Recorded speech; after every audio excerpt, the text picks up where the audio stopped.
Klabu ya Real Madrid imetangaza rasmi kushirikiana na kampuni maarufu ya mitindo ya kifahari Louis Vuitton katika makubaliano ya muda mrefu yatakayobadilisha kabisa sura ya klabu hiyo nje ya uwanja.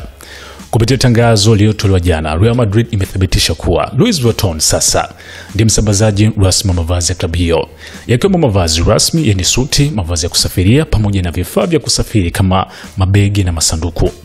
Ushirikiano huu unalenga kuimarisha zaidi chapa ya Real Madrid katika nyanja ya mitindo ya hali ya juu, huku ikiongeza hadhi ya klabu hiyo duniani kote.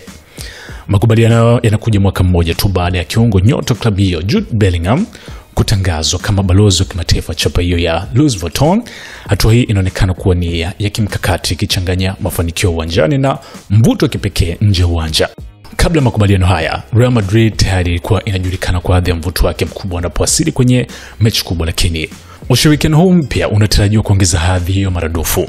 Wachezaji wa klabu hiyo wataanza kuonekana wakiwa wamevalia mavazi ya Louis Vuitton wakati wa safari za mechi na matukio rasmi ya klabu.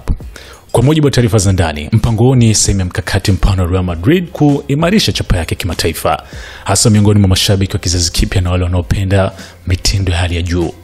Ushirikiano huu unaonyesha jinsi tasnia ya michezo na mitindo unavyoendelea kushirikiana kwa karibu, huku klabu kubwa zikiingia mikataba na makampuni ya kifahari ili kuvunja mipaka ya michezo na kuingia katika ulimwengu wa burudani na mitindo. Kwa sasa mashabiki wa Real Madrid na wapenzi wa mitindo kote duniani wanasubiri kwa hamu kuona jinsi LV ama Louis Vuitton itakavyobuni muonekano rasmi wa klabu hiyo na athari zitakazotokana na ushirikiano huu mkubwa. Hii hapa ni SNS Mini Gen Man.